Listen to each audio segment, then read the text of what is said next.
Bill Maher has been whack for a long time.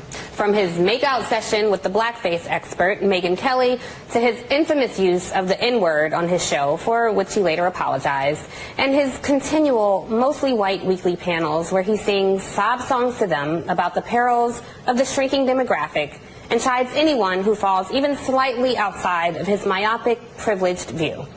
Maybe he even said something highly offensive again last night. I don't know. I stopped suffering through that stale, clumsy monologue and painfully out-of-touch show a long time ago. But anybody find it interesting that this quote-unquote liberal ally is sounding a lot like a moderate Fox News contributor?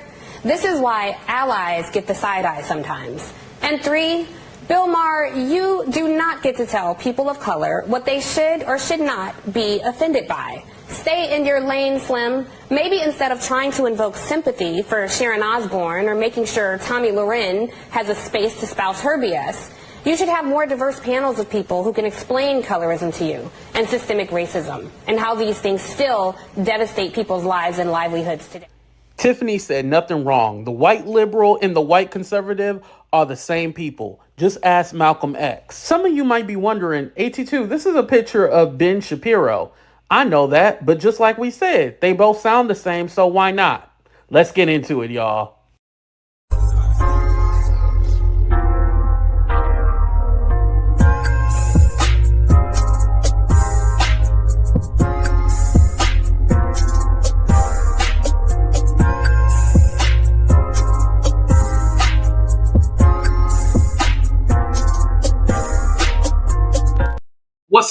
What's up, everybody? It's your boy AT2, and I've been waiting to talk about this for a while. So as you guys may or may not know, Bill Maher went to the White House to meet Trump. He's been teasing this for the last couple of weeks, and I was all like, I already knew Bill Maher was trash, but this even further confirms that he's trash. But I want to point something out. It was years ago I started noticing Bill Maher had really changed. And mind you, I used to love his show, Real Time with Bill Maher. I used to love it. And I want to say 2019, I started kind of seeing a change, probably even before then. And I was like, you know what? I don't think this is my kind of guy. I don't think this is my kind of person. And more recently, those feelings that I had in the past are confirmed. So I'm going to go ahead and play this video. Now, I can only play the audio because, again, HBO going to strike me, so I can only play the audio. But here's the video right here, and he explains his trip when he went to go see Trump. Now, I'm going to go ahead and give my commentary on what I think. So this is my live reaction right here. As well as afterwards, we're going to play what dlhughley said about this on TMZ as well, too. Let's go ahead and get into it. Oh, and by the way, this is Coco Johnson, the one that Bill Maher was calling the N-word. Shout out to her. Let's go ahead and play the video, y'all. Dinner with President Trump, a dinner that was set up by my friend Kid Rock, because we share a belief that there's got to be something better than hurling insults from 3,000 miles away. And let me first say that to all the people who treated this like it was some kind of summit meeting, you're ridiculous. Like I was going to sign a treaty or something. I have no power. I'm a fucking comedian, and he's the most powerful leader in the world. I'm not the leader of anything, except maybe. No one thinking that you go in there creating any kind of policy change. I mean, you are Bill Maher, right? However, it's the normalizing. Just like when Morning Joe went down there to go see Trump at Mar-a-Lago, it's the normalizing. You don't call this man a racist, a fascist. Oh, well, let's go ahead and try to understand him. What understanding does there need to be? He already had a first term. Now, I would see if this was the first term, but no, this is the second term, and he's still the bastard that he's always been. But hey, what do I know? Maybe a contingent of centrist-minded people who think there's got to be a better way of running this country than hating each other every minute. So, thank you. So meet up in person. Maybe it'll be different. Spoiler alert, it was. First good sign, before I left for the Capitol, I had my staff collect and print out this list of almost 60 different insulting epithets that the president has said about me. Things like stupid, dummy, lowlife dummy, sleazebag, sick, sad, stone cold crazy. Really a dumb guy, fired like a dog, his show is dead. There's 60. I brought this to the White House because I wanted him to sign it, which he did. And that's the paper that I just showed you guys that he signed. with all the insults that Trump said about him, which is really comical, right? However, here's the thing. Trump probably will say bad things about you afterwards. He probably still going to talk shit about you. Will this change anything? No.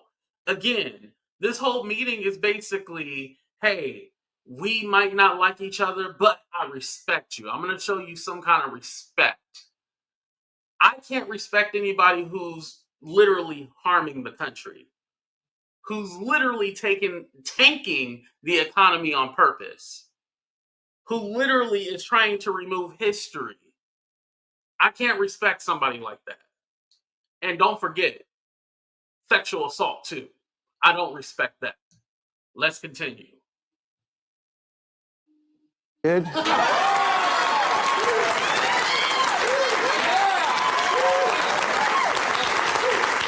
Which he did with good humor. And I know as I say that, millions of liberal sphincters just tightened. Oh my God, Bill, are you going to say something nice about him? What I'm going to do is report exactly what happened. You decide what you think about it. And if that's not enough pure Trump hate for you, I don't give a fuck. Yeah. So it's this whole language like, yeah, I'm going to stick it to you liberals. You liberals are so soft. Like I said, no one exactly cares that you went to go see Trump. This is in your nature. And I want to also point this out too. White people look out for other white people. So for me, I stopped being disappointed with white people a few years ago. That's just the truth.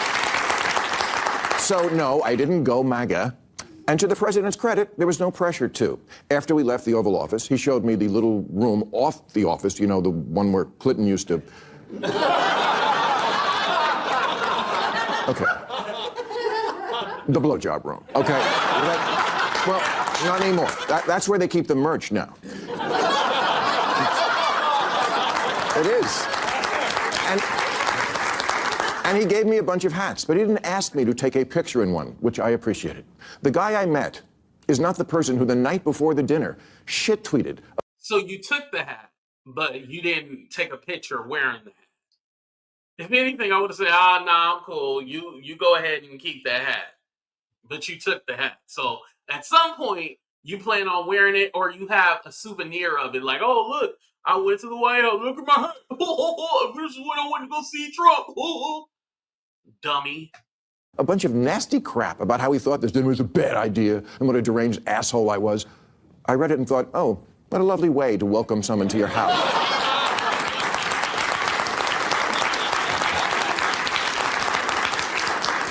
But when I got there, that guy wasn't living there. Now, does Trump want respect? Of course, who doesn't? My friend said to me, what are you going to wear to the White House? I said, I don't know, but I'm not going to dress like Zelensky, I'll tell you that.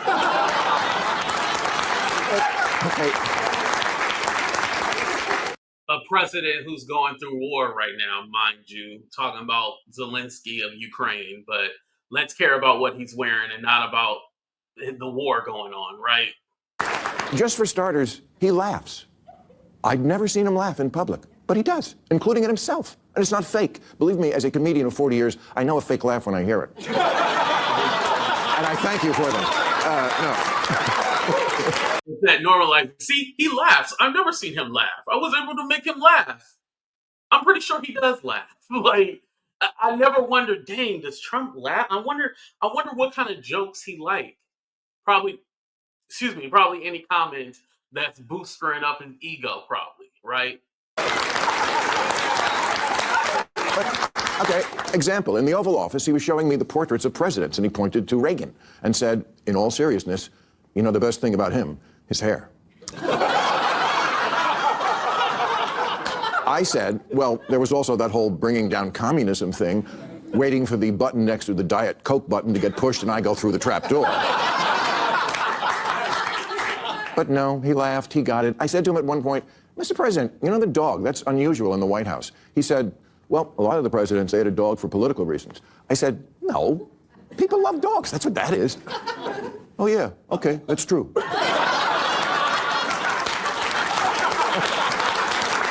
I'm telling you what happened. At one point, we were walking through it is an amazing tour of the whole house. And I don't remember exactly what we were talking about, but it must have been something with the 2020 election, because I know he used the word lost. And I distinctly remember saying, wow, I never thought I'd hear you say that. He didn't get mad. He's much more self-aware. Trump has used the word lost before. He has admitted that he lost the election. He thought he won, but he has already admitted that he lost the election. Like, that's not a shock. Like, I know for a fact he knows that he lost that election. I'm not even questioning whether or not he did, but he was able to trick his disciples into thinking that he actually won that election. Come on now. Like, this is stupid. Like, oh, he was able to admit. Yeah, he always knew, dummy. And he lets on in public. Look, I get it. It doesn't matter who he is at a private dinner with a comedian. It matters who he is on the world stage. I'm just taking as a positive that this person exists, because everything I've ever not liked about him was, I swear to God, absent, at least on this night with this guy. Bob, Kid Rock, told me the night before, he said, if you want to get this night on this guy, like, he's so different. Like, it don't matter what. I'm pretty sure, just like when I turn off YouTube, I'm different than I am on camera. Like, essentially I'm the same, right? But I'm not all dramatic and, boisterous or whatnot. I'm more calm, I'm more quiet. I'm just chill, right? But when I get on camera, I know I gotta turn up. Same difference with Trump. Except whenever I turn up, it's not messing up the whole country. When Trump is doing what he's doing, it hurts a lot of people. It hurts the world, to tell you the truth. Look at all this tariff shit going on. That's the difference, Bill. a word in edgewise, you're going to have to cut him off. He'll just go on. Not at all. I've had so many conversations with prominent people who are much less connected, people who don't look you in the eye, people who don't really listen because they just want to get to their next thing, people whose response to things you say just doesn't track, like, what? None of that with him. And he mostly steered the conversation to, what do you think about this? I know, your mind is blown, so's mine.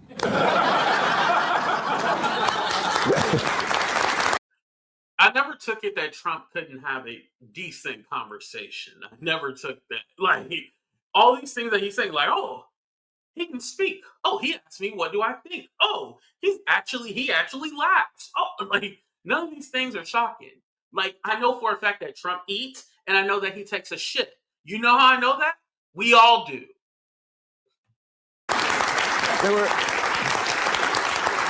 There were so many moments when I hit him with a joke or contradicted something, and no problem.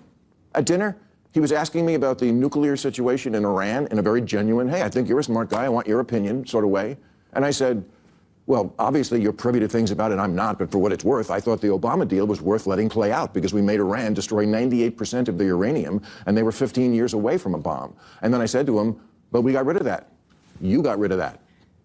He didn't get mad or call me a left-wing lunatic, he took it in.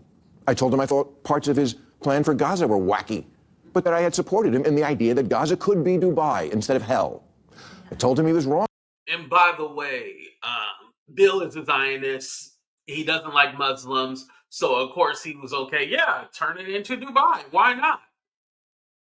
That basically essentially removes the people, the Palestinians in Gaza, and taking them out of there and then building this new paradise and never letting those people return back to their homeland. Essentially, Bill is okay with that. Because, again, he hates Muslims. When he tweeted the night before that I was critical of all things Trump. Not true. Check the tapes. Moving Israel's embassy to Jerusalem, loved it. The border did need to be controlled. I'm glad the cops are getting their morale back. DEI had gone too far. Biological men shouldn't be playing women's sports. Europe. Okay, I'm glad the cops are getting their morale back. So basically, I'm happy that they're able to beat people, not be held accountable. Hopefully, they get quantified immunity to where they can do anything and not be held accountable, right? That's what he wants. Secondly, with the DEI thing, oh, DEI, yeah, it has gone too far. What does that essentially mean, DEI has gone too far? I never really understand what that means because, if anything, I'm not richer or I'm not getting some kind of special privilege. Any black person that has a job, trust me, they earned it. They needed to know that job frontwards and backwards before they even walked through the mother to even do the job. And even after that, they still on a probation to make sure they know their job no matter how long they've been there. They don't care about their tenure at that job. Black people are always watched, heavily monitored at their job to make sure they're doing their job correctly. And then lastly, the trans thing. Oh, we don't want men and women's sports and stuff like that. What's so weird about that is that it's such a small, minute number. We only hear about it if a trans person is winning. But there are trans people in sports that honestly suck, or they don't get recognition because they're not winning anything. So, as far as the trans women being in sports, it's a dumb argument. It's really dumb. Should pay for their defense. And of course, it makes sense that Arab countries should take in Arab refugees, like the million Syrians who wound up in Germany when Saudi Arabia took none. He said to me, "You're right, they took none."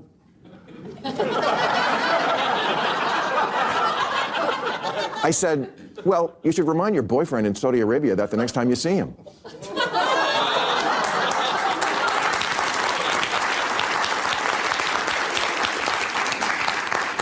He laughed. I never felt I had to walk on eggshells around him. And honestly, I voted for Clinton and Obama, but I would never feel comfortable talking to them the way I was able to talk with Donald Trump. That's just how it went down. Make of it what you will. Me? Yeah, you shouldn't, because you should show them respect. You should close your filthy fucking mouth when you talk to them and show them respect. Because honestly, the leader of our country should be respected. So you should talk to them in a certain kind of way. You shouldn't be able to talk to them any kind of way. I mean, sorry. I feel it's emblematic of why the Democrats are so unpopular these days. He was even okay when I checked him on the orangutan lawsuit. He was.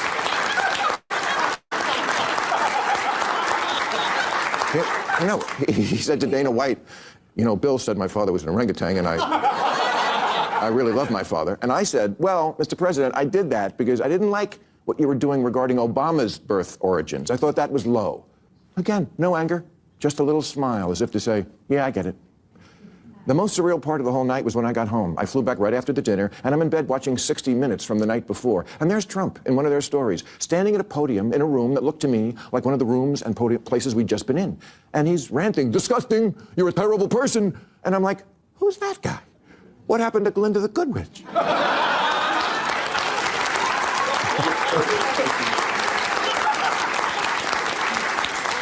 And why can't we get the guy I met to be the public guy? And I'm not saying it's our responsibility to do that. It's not. I'm just reporting exactly what I saw over 2.5 hours. I went into the mine, and that's what's down there. All right, I'm done with trash ass Bill Maher. But I want to say this because it's very important how he was talking about, oh, what happened to the guy that I met behind? Anybody can put on a show. Anybody can put on an act. Anybody can be civil. It's not a required skill set to be civil. I believe Trump can be civil. I don't think he's always an asshole. I do think he's just a normal human being. However, all that stuff, it doesn't matter because at the end of the day, he is our president and he should act presidential. He should be worried about the people, all the federal workers who've been laid off, all the vets who've been laid off, people being hurt by these tariffs that he's implementing, companies laying off people, retirement gone. Some people aren't at that age where they can wait another 30 years before their money comes. No. It's been so much loss that some people, that money is gone. It'll never come back. It tanked so far down. So when you normalize him and make it seem like, oh, well, you know, he was able to have a conversation. Okay, that doesn't matter. Because, again, with Bill Maher, he's looked at as left-leaning, questionable, but he's looked at as left-leaning. And so you make normalizing Trump, it's not right. Especially after you call him a racist, a fascist, or this or that. And now all of a sudden, oh, he knows how to laugh. No shit, Sherlock.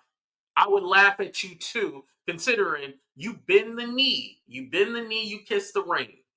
You basically sucked him off. Well, hell, I was gonna say figuratively, but you might have did it literally. I want to go ahead and play the response from DL Hughley. He talked to TMZ. I have to play it through DL Hughley's channel because TMZ, they be striking people. Even though it's fair use, they be striking people. So let's go ahead and pull it up here. All right, here we go. If we know nothing else about Trump, he's transactional. So I don't care what happens. If you go to Mar-a-Lago or you have dinner with him, he's going to get something out of it. He's not the kind of man who just does things for giggles and laughs. And Bill Maher is not this. Bill Maher's position on woke is virtually the same line as Trump. I think he's been a vociferous opponent of woke. I can't even differentiate. Just like Tiffany was saying, and that was years ago. I think Tiffany had her show back in 2007, 2019 or something like that. Yeah, they sound exactly the same. They definition on woke. Some of the things that the administration has said about the woke phenomenon, and he has. So I think they have a lot in common. Bill Maher, I know, disagrees with a lot of what Donald Trump has said and done, and he's talked about that. He does agree with Donald Trump on the woke issue, and he said that woke was a good thing initially, taken way too far by the left wing of the Democratic Party. Let's be clear. So, cut him off, DL. Cut his ass off. And notice how white Harvey Levin is sticking up for white Bill Maher. Talking about, woke has gone too far. Mind you, Harvey is supposed to be a gay white man. The two most dangerous people in the U.S., white gay men and white women. They're dangerous because sometimes they want to be a minority, and then sometimes they want to have the privilege over all the minorities. So they're dangerous people, by the way. Hold on. Let me just make my point. Why do you have to paint somebody as 100% wrong? You might agree with them on one thing or another. Why not say it? Because you have more credibility about the things you disagree with if you can say that. Woke is not making Harriet Tubman and black heroes disappear from from history. You're right. You're right. And I think he spearheaded that. It's really his position on woke. See, it's easy for a lot of Americans to not take this personally because it's not their history that is being dismantled. It is not their resumes that is being questioned. I think he had a lot to do with that. I think that some of the things that he said is not discernibly different from what Trump said. So for me, if it were a single issue for me, it is that a lot of what he says sounds so much like Trump. I think if you're a single rich straight white guy, you don't have any kids, you got a lot of money, there is nothing that Trump can do or has done that affects you on the margin. So you get right. And we got to talk about something too. With Bill Maher, he's able to say this from a place where it doesn't affect him. DL Hughley is right by that. And also, Bill Maher is coming from a place where, we have to walk on eggshells. We can't say this about black people. Like, they want to be able to say anything about black people with any repercussions. And at the point, yeah, you can say whatever you want to, but you can also get that ass whooped too. I don't mind you saying whatever you want to, but everything has consequences at the end of the day. So Bill Maher, just like any white person, is, I feel like I have to walk on eggshells. Like I can't say what I want to about these people or I'm going to be called a racist. Oh my God, I'm going to be called a racist. Listen, they don't care about being called racist. They're just worried about them losing their jobs. They really don't care about the racist thing. Let me just tell you that. get to be glib. You get to be, neutral. Don't. So I'm not angry at him doing it. I just think that he has said some things I find terribly offensive. I think that he has been a spearhead and a speaker for the anti-woke mentality. And I resent the fact that woke was taken over by the left. It was black people dealing with being aware of their circumstances, being aware of what was going around. And then it became. But that's what screwed it up then. That's what screwed it up. It wasn't. Right. Bill Maher is taking a position that a lot of Americans, not MAGA people, but a lot of people think it has just gone No, it's just white people. Well, there's black MAGA too, but yeah, it's just white people. It's not everybody. Black people, we know it just means being cautious, being aware. We know that. ridiculously too far. So is there any value, DL? Is there any value if you're Bill Maher and or anyone and you go and meet with the president, if you have an opportunity to actually say to him, listen, I think that what you're doing with X, Y, and Z is just wrong. Stop it. We're talking about Donald Trump. If you have the opportunity to say that, would you not take that opportunity? Donald Trump didn't listen to his closest advisors. And don't forget, Al Sharpton went to go meet with him his first term. Steve Harvey went to go meet with him his first term. Look how it turned out for them. And none of that, oh yeah, if you have a conversation, you get inside the room and you're able to change his. There's no change in his thought process. Trump is going to do what Trump is going to do. We haven't learned that from the first time. Donald Trump didn't listen to his closest advisors. He hasn't listened to experts in any field. So why on earth? I think that he is transactional in nature. I think that he doesn't do anything unless he gets something out of it. I resent that my history is being dismantled at the behest of men like Bill Maher, and I take it personally and seriously. He is not dismantling black history. What Donald Trump is doing is not embraced by Bill Maher about scrubbing Harriet Tubman or Jackie Robinson. The only way you could have, like, if you're Pete Hegseth and the debacle that happened, to insult black people and say the only white men belong in this, because what we are looking at right now is a whites only sign. Every time a black person or a woman or a gay person gets something, there are men who believe they only got it because of some set aside program. And I think Bill Maher was integral in amplifying that message. I do. I listen to him all the time. And it was always, even when he was talking to Don Lemon, there's no way in hell a black person, the only way you can be unqualified and do the things Pete Hegseth did is to be a white guy. You can only be an unqualified white guy. But if you see a black person in any position, you best believe that they're more than qualified. And men like that, Donald Trump and Elon Musk and Bill Maher to a great degree have amplified this narrative to the extent that everybody believes it. And it's insulting to me. If we know nothing else about Trump, DL Hughley, he talking right. And mind you, I don't agree with everything DL Hughley says. However, as a black man, I can respect what he's saying right now. There's a lot of this, oh, we need to be in the room. We need to have conversation with people and blah, blah, blah, blah, blah. Well, Bill Maher has a whole show where he talks to people from the other side. He's already doing that. Secondly, yeah, we should be having conversations with people who don't all align or all agree with us.